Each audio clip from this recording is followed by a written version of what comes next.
Good morning. कैसे हैं आप सब? आई होप आप सब बहुत अच्छे होंगे and welcome to my new vlog. Tuesday का डे है और मॉर्निंग के 7:30 का टाइम हो रहा था। मनीष जस्ट निकले थे बेटू को छोड़ने के लिए और मैंने साथ साथ टी भी बनने के लिए रख दी थी, क्योंकि आजकल ना बस एकदम टाइम पे आती है। जब से वो बस ड्राइवर चेंज हुए हैं तो बिल्कुल उनको टाइम नहीं लगता, बस जाते हैं छोड़ करके आ जाते हैं। तब तक फिर चाय भी थोड़ा अच्छे से बॉयल होती है तो अच्छे से बन जाती है। और आज बेटू अपनी बॉटल भी छोड़ करके चली गई थी बच्चों के साथ, या फिर मतलब जब ऑफिस जाना हो हस्बैंड को या फिर बच्चे ने जाना हो स्कूल, जब तक खड़े नहीं रहोगे ना सारी चीज़ें तो कुछ ना कुछ उनका छूट ही जाता है। तो आज मैंने ध्यान नहीं दिया। टिफ़िन मैंने बेटू को बोल दिया था कि मैंने यहाँ रखा है, बैग में डालो, और मैं कुछ सी और काम में लग गई होंगी तो उसने बॉटल छोड़ दी यहाँ पर। तो बॉटल रह गई थी, या फिर उसने छोड़ दी या फिर मनीष ने छोड़ दी होगी, या तो उन्होंने पैक करा होगा फिर। तो उसकी बॉटल छूट गई थी। और उसके बाद फिर मैंने मनीष को यहाँ पे चाय बना करके दे दी थी, और आते हुए मनीष दूध और छाछ वगैरह जो चाहिए होता है वो ले आए थे। और उसके बाद मैंने अपने लिए यहाँ पर 2 आंवला लिए थे, उनको अच्छे से ग्रेट कर लिया था।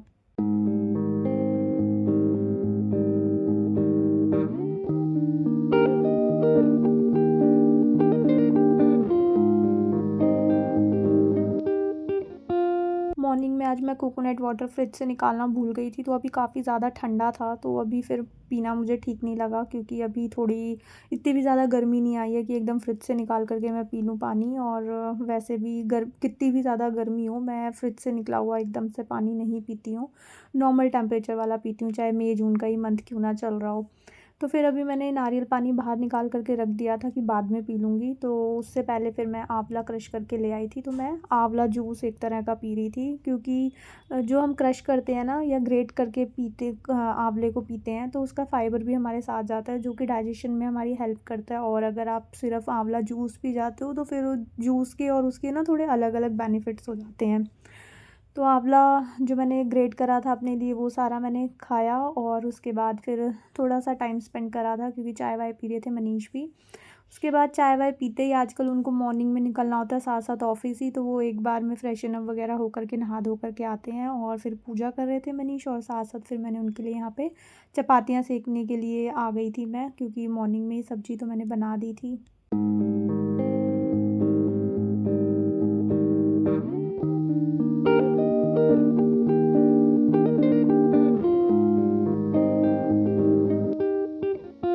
मनीष आजकल मॉर्निंग में जल्दी निकल जाते हैं ऑफिस के लिए, क्योंकि जेएफएम में थोड़ा सा क्लोजिंग टाइम होता है ना, तो वो थोड़ा ज़्यादा बिजी रहते हैं।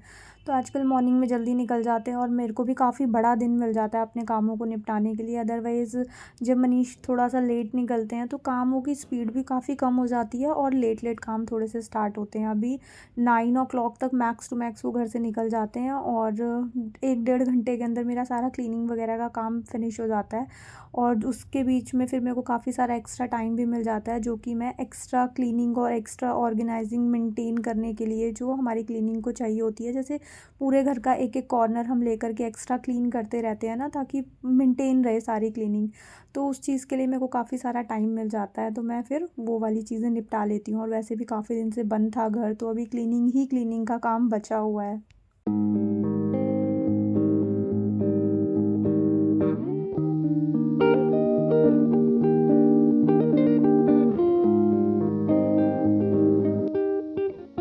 उसके बाद ये वाला कंटेनर भी मैंने वॉश करके रख दिया था। विम जेल वाला है, डिस्पेंसर बोल सकते हैं, सोप डिस्पेंसर, लिक्विड डिस्पेंसर।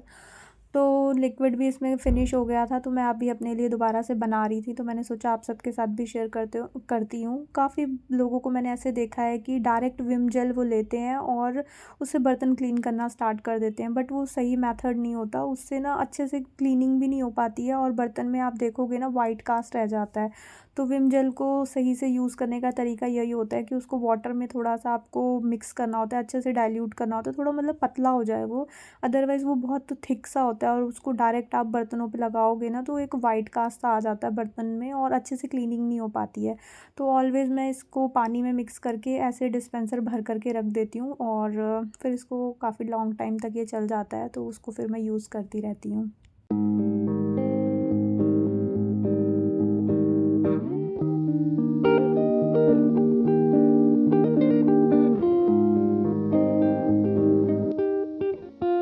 उसके बाद आ गई थी मैं लिविंग रूम में। तो आते ही सबसे पहले मैं ना जब भी डीप क्लीनिंग का कुछ सोचती हूँ, चाहे मेरे को बेडशीट चेंज करनी हो रूम्स में या फिर लिविंग एरिया में, तो सबसे पहले मैं स्टार्टिंग ऊपर से करती हूँ। तो मैंने फ़ैन को चेक करा, तो अभी फ़ैन मुझे लग रहा था कि इतना नीडेड नहीं है, क्लीन ही लग रहा था। तो फिर मैंने आज फ़ैन को क्लीन नहीं करा।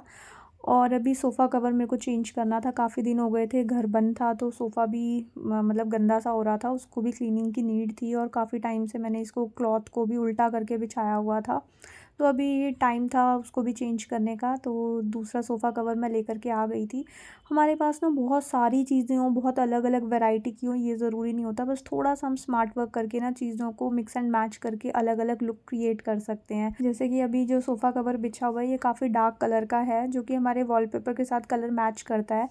तो कभी मैं उसको उस तरह से यूज़ कर लेती हूँ, कभी कभार मेरा प्लेन यूज़ करने का मन करता है, उसके ऊपर कलरफुल से कुशन डाल करके मैंने इसको प्लेन वाइट कलर का बना करके यूज़ कर लिया था। तो अभी उसको भी मुझे हटाना था। और एक और मैं पुराना सोफ़ा कवर लेकर के आ गई थी, जो कि मेरे पुराने सोफ़े के अकॉर्डिंग था। तो उसको भी आज मैंने ना उल्टा करके बिछाया था, क्योंकि सोफ़ा कवर को अगर आप फ्रंट और बैक से देखोगे ना तो थोड़े से डिज़ाइनिंग में फ़र्क होता है। तो अभी ये देखो यहाँ पे ये पड़ा हुआ थोड़ा सा मतलब बेज कलर में, और इसको अगर मैंने पलट दिया था तो ये थोड़ा सा डार्क ब्राउन सा कलर होता है ना, थोड़ा सा मतलब कॉफ़ी ब्राउन सा कलर, उस कलर का था। तो एक नया लुक क्रिएट हो जाता है। और कुशन कवर्स मेरे पास ना 2 तरह के, 2 या 3 तरह के हैं, बट सोफ़े के लिए मैं मोस्टली यही या तो ये कलरफुल वाले यूज़ करती हूँ, या फिर ये जो प्रिंटेड पड़े हुए हैं इसी को यूज़ करती हूँ। और जो ब्लू और रेड कलर के हैं वो सोफ़े पे उतने अच्छे से नहीं जाते हैं, तो वो मैं कम यूज़ करती हूँ। हाँ, कभी-कभार थीम चेंज करने के लिए थोड़ा-सा मन को अच्छा लगे देख कर के, तो वो भी यूज़ कर लेती हूँ। बट यही 2 सोफ़ा यही वाले 2 कुशन कवर्स हैं ना, वो मैं ज़्यादा यूज़ करती हूँ।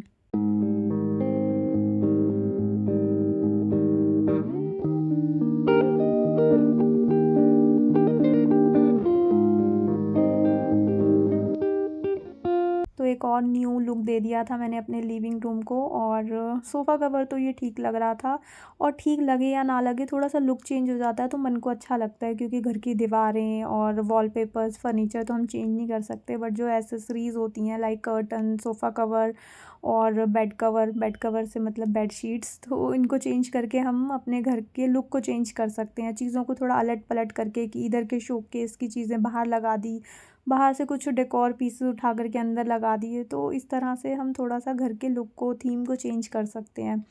तो अभी फ़िलहाल मैंने सोफ़ा कवर ये पलट करके डाल दिया था और ठीक लग रहा था। अभी बात थी कि कुशन कवर्स इसको किस तरह से मैच करूँ, क्योंकि ये कलरफुल थे और ये उतने अच्छे से मुझे लग रहा था नहीं जा रहे थे, और जा भी रहे थे तो अभी ऑलरेडी वही वाला थीम मैं यूज़ कर रही थी, तो मेरे को अभी कुछ थोड़ा-सा चेंज चाहिए था। तो जो मेरे ये वाले पुराने प्रिंटेड वाले हैं, इन्हीं को मैं लेकर के आ गई थी। और इसके बीच में मैंने ये जो ब्राउन वाला कलरफुल वाला था ना, जो फरी-फरी वाला था, उसको यूज़ करा था। और यूज़ करने के बाद फिर मुझे लगा कि यार सारे एक जैसे लग रहे हैं, कोई सिंगल अलग सा लग रहा है।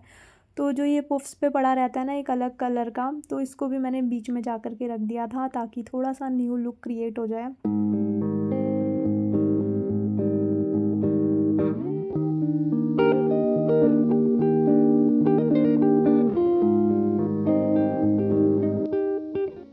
और यहाँ पे मेरे लिविंग रूम का एक और न्यू लुक रेडी था।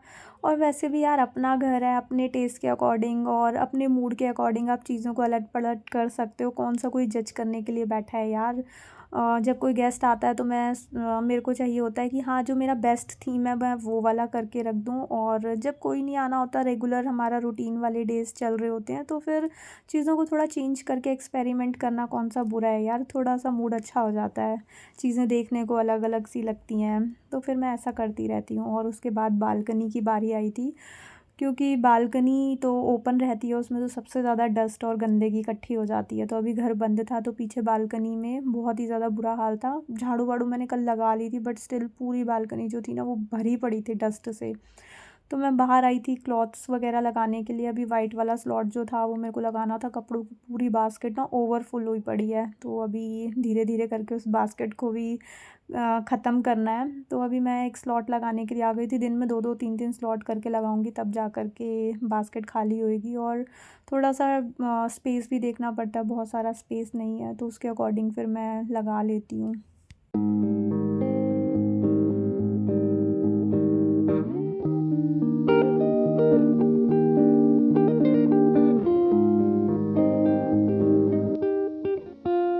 फिर कपड़े वगैरह मैंने लगा दिए थे। उसके बाद अब मेरे को बालकनी वगैरह क्लीन करनी थी। ये जो मतलब ये रेलिंग बोल सकते हो, इसके ऊपर बहुत सारी डस्ट आई हुई थी। मतलब ग्लव्स ना बाहर मैंने सूखने के लिए रखे थे, तो वो भी बाहर पड़े थे और काफ़ी गंदे हो गए थे। तो पहले मैंने इसको झाड़ू से हटा दिया था और उसके बाद फिर इसके ऊपर ना एक गीला क्लॉथ लेकर के इसको अच्छे से डीप क्लीन कर लूँगी। रोज़ हम क्लीनिंग करते रहते हैं ना, तो सारा घर बहुत अच्छे से मेंटेन रहता है। और काफ़ी दिन के बाद करो ना, पूरा घर ऐसे भरा हुआ था डस्ट से कि जहाँ देखो वहाँ पूरी डस्ट ही डस्ट पड़ी थी। तो पहले मैंने झाड़ू से सारी डस्ट वगैरह हटा ली थी, फिर एक क्लॉथ को गीला करके आई, उससे थोड़ी सी वेट क्लीनिंग कर दी। वेट क्लीनिंग करने से ना थोड़ी डीप क्लीनिंग हो जाती है, जो भी हल्की फुल्की डस्ट पार्टिकल्स रह गए होंगे तो वो अच्छे से क्लीन हो जाएगी।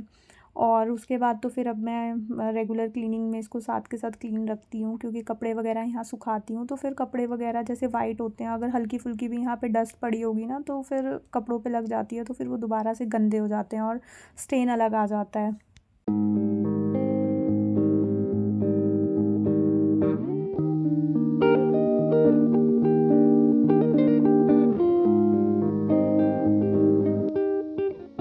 उसके बाद फिर आ गई थी मैं अंदर। अभी मेरे को क्लीनिंग वगैरह का काम स्टार्ट करना था, तो बेड वगैरह मैंने मॉर्निंग में ही बना दिया था, क्योंकि चाय वाय पी करके मनीष ने बेड छोड़ दिया था। जब तक वो फ्रेशन अप वगैरह हो रहे थे, नहाना धोना उनका चल रहा था, तब तक मैंने ये बेडशीट वगैरह झाड़ करके बेड वेड सेट करके रख दिया था। और ये देखो बेटू का न्यू पिगी बैंक, जो कि अभी वो घर गई थी ना पहले मम्मी के, तो मेरे ब्रदर ने उसको लेकर के दिया था। तो बेटू के मामा मामी है ना, वही उसको ये सब चीज़ें लेकर के देते हैं, मैं नहीं लेकर के देती, क्योंकि मेरे को होता है कि यार इतने टॉयज़ हो जाते हैं बच्चों के, मैं कहाँ स्टोर करूँ।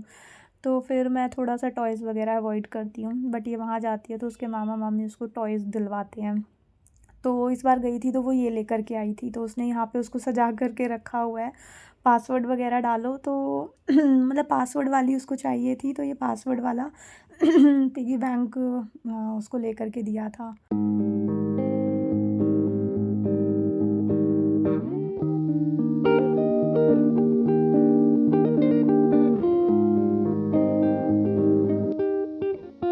उसके बाद फिर यहाँ पे अपना झाड़ू वगैरह लगाने का काम चल रहा था। झाड़ू वगैरह आप अच्छे से लगाते हो ना, तो आपको मॉपिंग में उतनी ज़्यादा टाइम नहीं लगता है।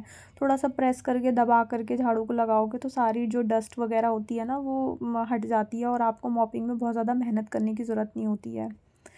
तो उसके बाद पूरे घर पे मैंने झाड़ू वगैरह लगा ली थी, फ़ैन वैन चला लिया था, क्योंकि अभी वेदर भी चेंज हो गया और अच्छा लगता है काम करते करते, थोड़ी सी बॉडी हीट हो जाती है, हल्का हल्का फ़ैन चलता है तो इतनी ज़्यादा ठंड वगैरह नहीं लगती। पैरों में मुझे थोड़ी सी ज़्यादा ठंड लगती है, तो पता नहीं उठते ही मेरे को रहता है कि मैं सॉक्स पहनती हूँ, फिर मैं नीचे पैर रखती हूँ, तो सॉक्स इसलिए मैंने पहनी हुई थी।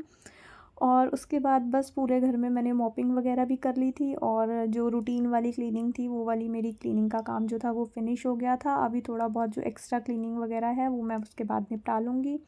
और बस इसी के साथ आज का व्लॉग भी मैं यहीं पे एंड करती हूँ। आई होप आपको ये व्लॉग अच्छा लगा होगा। अगर आपको ये व्लॉग अच्छा लगे तो इसको लाइक शेयर एंड सब्सक्राइब ज़रूर करना। मिलेंगे एक न्यू वीडियो में। Till then take care friends, bye bye.